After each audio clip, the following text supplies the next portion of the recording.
Hello, welcome to Galactic Initiative. Do you appreciate villains more than heroes? I do. Antagonists define heroism because they create the hazards and provoke the conflicts that protagonists must overcome.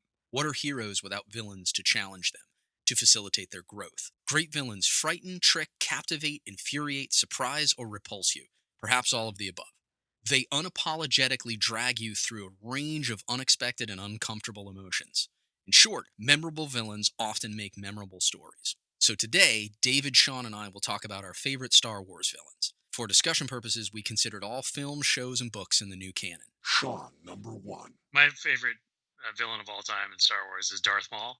When he was first introduced, for the run up to Phantom Menace, he looked like terror. The red and yellow eyes and the black and red tattoos and the horns on his head. And then, of course, the iconic double-ended lightsaber, something we'd never seen before in the Star Wars universe, and just the sheer physicality and his in the way he used the Force in the Duel of the Fates. He was killed off rather quickly, but his character, of course, was redeemed, brought back, and delved into much deeper over the course of the Clone Wars series, and then again in Rebels.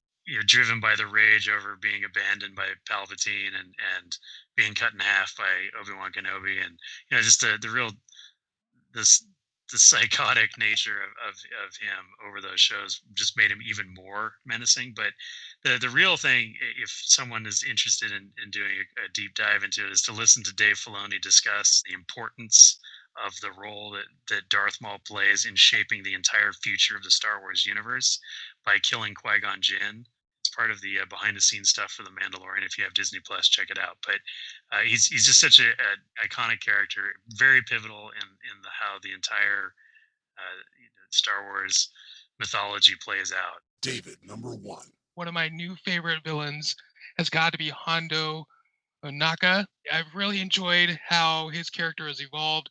He's one of those older pirates that has a story for everything, and for me, he jumps out on the screen. He's quirky with his comments, and he's kind of like that wild, crazy uncle that you don't really want to talk about, but he's fun to be around.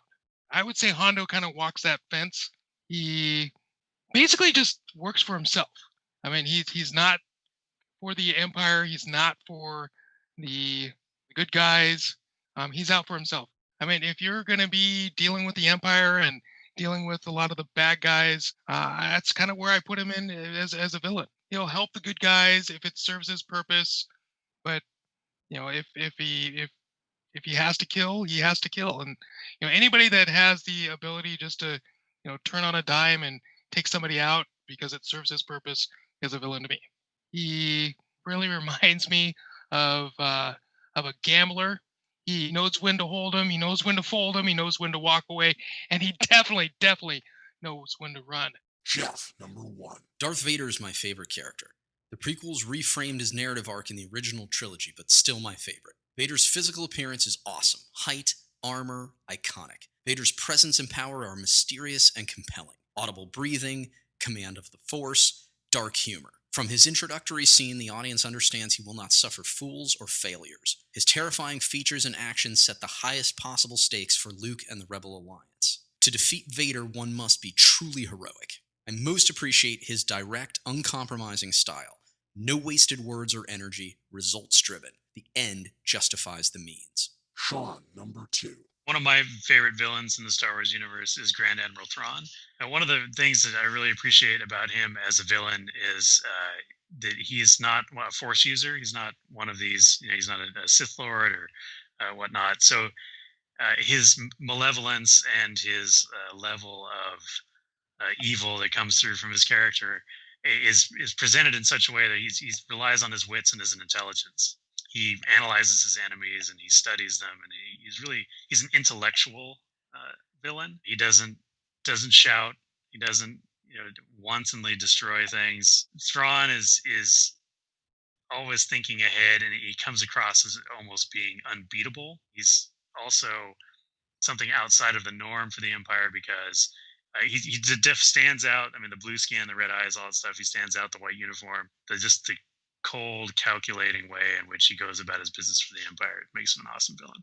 David, number two. So my second favorite villain has got to be 000 with his assassin droid counterpart BT-1. They originally came out in the Cap or Dr. Aphra comic as well as the Darth Vader comics. I really enjoyed the fact that they were absolutely the opposite of what we grew up with in R2D2 and C3PO. I mean, some of the things that they have already done with just chopping people up, and they are definitely cold-blooded assassins. And I really enjoyed the writing that they have done with those two, with 000 and BT. The sarcasm, I find it not so Star Wars-ish, and that's kind of probably why I enjoy it.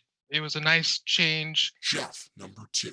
My second favorite villain is mercenary Cad Bane from the Clone Wars. He was based on Lee Van Cleef's bounty hunter Angel Eyes from The Good, the Bad, and the Ugly. Wide-brimmed hat, arsenal of useful weapons, clever, self-assured, pragmatic. Bane's villainy is rooted in greed and selfishness. He sees the galaxy from only one perspective, personal gain. He ignores larger issues like morality, peace, and virtue. Yet, he occasionally shows a twisted but worthy code of honor. Bane's best quality is his boldness, in my opinion. No challenge is too difficult for the right price. His talent for misdirection leads to surprises and defeats for his adversaries. Thank you for watching. Check out Galactic Initiative's current series, The Mandalorian, or previous series such as The Empire Strikes Back and The Rise of Skywalker. Subscribe if you enjoy the shows. Before you go about your business, remember, These aren't the droids we're looking for.